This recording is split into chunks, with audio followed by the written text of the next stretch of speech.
look at this. Everyone, look at this. The Iron-man Mark 85 Katar or Mark 50 Katar, guys. Look at this thing. This thing is insane. This thing is crazy. I'm going to show you how I built it, files, prime, sand, all of that, guys. Without further ado, let's jump into it. Guys, this is from the Mark 85 or the Mark 50 Katar, just like I said, guys. The Mark 85 suit, the armor is coming along great, guys. The only thing I need to add is just lights for like the hands and the repulsors, and that's it. I'm so close to being done, guys. My end goal is Halloween, but this is just a quick accessory that I thought it was going to be really cool. The files are free. They're on Thingiverse by Bud Win, guys. I was trying to look. I've only found 2 of these guitars. One of them was from this creator right here for like 15 bucks on like CD Trader, and then just like I said, Bud Win on Thingiverse. And this one has a lot more texture, a lot more depth, and a lot more detail, as you see, guys. Now, I did cut some of the pieces up, and then some of the pieces are already pre-cut, guys, which I'll be showing y'all in a second, and how I personally printed it, guys. But this is very easy, very simple. Let's get into it. So this is actually printed in a couple of different pieces, guys. A couple of different pieces that I actually cut up just to make the printing a little bit more easier, but also cut up from the just from the model. This is one piece. This is one full piece. This is supposed to be one piece. This inner gold's one piece. This is 2 pieces. This back is one full piece in here. This is 2 different pieces here. Now, when I did it, I was like, okay, I put all the parts on my Neptune 4 Max, and then it started printing. One of the pieces had layer adhesion, so I stopped it. I redid it, and then it just kept messing up from there on. I have no idea why. So I kind of printed it a couple pieces by their section. This piece right here, the handle part right here, I just printed it by itself, and it went straight up. At the end, as you see, there's some welding there. It's just because when it got higher end, it knocked over this bottom half right there. So I just printed these 3. That was no problem. These 2 right here, these pieces right here, again, no problem. Same with these 2 pieces. Just put them flat. Now the only thing I will say is this part right here, this bottom part, I say print it flat down so you don't have the supports building the whole entire time going upwards, just like that, just to make yourself a little bit more easy, and so you won't waste as much material. Now, for these inner gold pieces right here, as you see on screen as well, they're 2 long pieces. I just cut them down the middle, both in mesh mixer, and then I just printed all 4 pieces, and they came out great. And then I just welded them back together. You might be like, which pieces which, or which 2 pieces are where? One's thinner and one's thicker. It's very easy to notice them. Just make sure you look at the reference images or these images right here, so you know which way to place the parts together.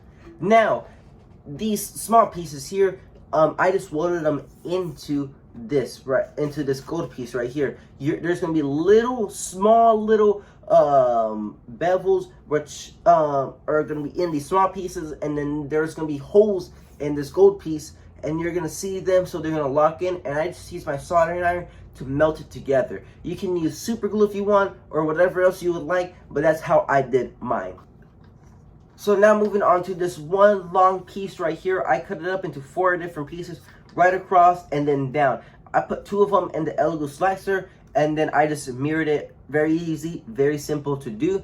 And then the way I printed the 2 bladed parts is I just faced them down just like this, guys, and I printed it, and it used a little bit more material, but it was rather safe, and then having to put it on the side or putting it by the bladed part. So that was very easy. That's no brainer. This part right here, I just printed it going straight down. As y'all see, there's a little bit of where the supports had been placed. That's whatever. I'm just like I said, I'm gonna put some battle damage, I'm gonna put some weathering, so it's just gonna go straight along with that. After I got all those pieces done, I went to the sanding, and I went to the alignment phase. So that's where we're gonna go right now. Now let's get into the alignment piece, guys, of how I did all of this.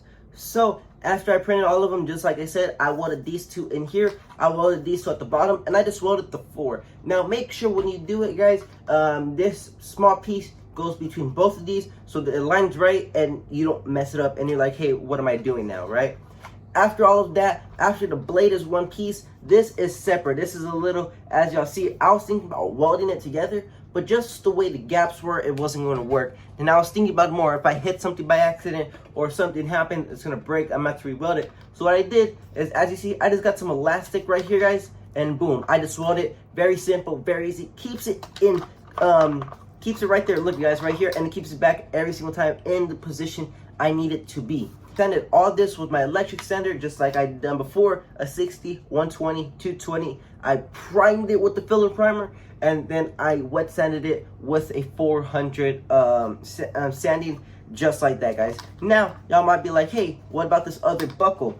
Just like my Avenger topper that goes on the back of the hand, this connects just like this. Now, as you see, it doesn't go straight on the back just because this little hilt hand part is smaller. I was thinking about heating it up and bringing it out, but I was like, I think what I would do is just put some elastic with the buckle. So as you see, there's elastic with the buckle. It connects right here, and yes, it does hang down a little bit, but when I take the picture, when I have it, then I'll bring it up. So, and right there, then I just connected the buckle in right here. It connects just like that. Now, as you see, yes, it does hang off, and yes, it will show my hand, but during the pictures, I'll just bring my arm up or my hand up right here, and boom, I have it just like that.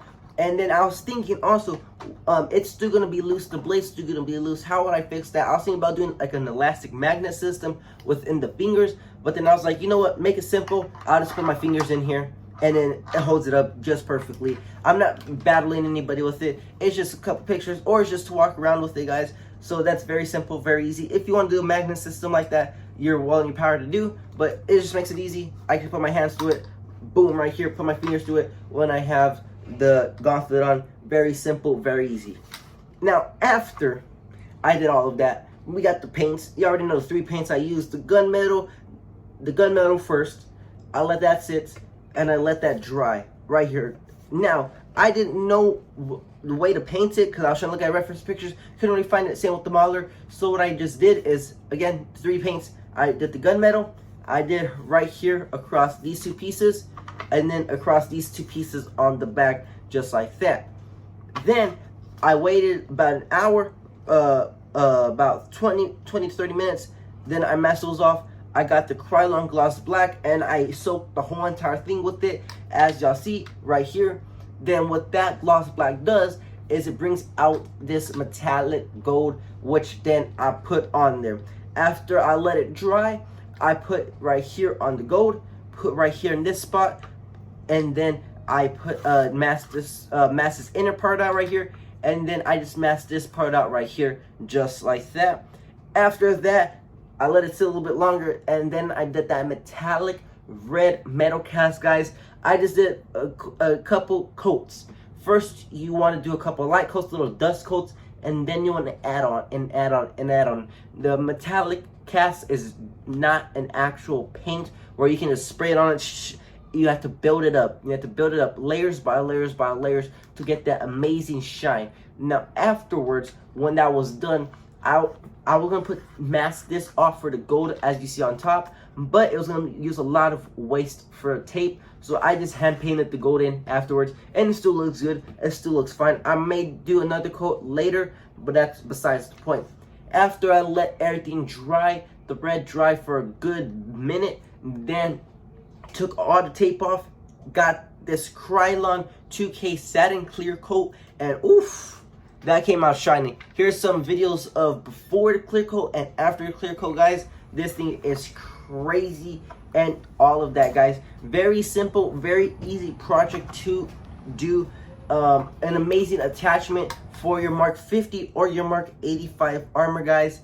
Yeah, maybe along the lines, follow my Instagram because I may put some lights in here, guys. My dad gave me an idea, and I was like, yeah, I could put some lights in here. So what I'm thinking about doing is maybe getting one of those LED light strips and just put it along this, put a small little battery pack, and then make it blue, make it glow, and just have a little bit more effect. Or I was thinking maybe putting some blue right here in some of these corners and making it pop as well, guys. Without further ado, I'm Nico Builds. This is the Mark 85 Katar, or the Mark 50 Katar blade, and yeah, this is crazy. Iron Man suit is coming very soon. It is close. I just need to reprint the Vec or the Levy 3D helmet, Vec 3D, Levy 3, whichever one helmet. Just make it a little bit bigger. Just need to do a little bit more work with the biceps. Put the lights in, and I'm done, guys. Very easy. I am home stretch. I am the home stretch, guys, for this cosplay, guys. It's coming out very, very, very good. I'm just looking at the pieces around the room, and it's very cool. So stay tuned. If you want to see any more Marvel, DC, video games, whatever props you want me to see or cosplays, leave them down in the comment below. Without further ado, let's get to it.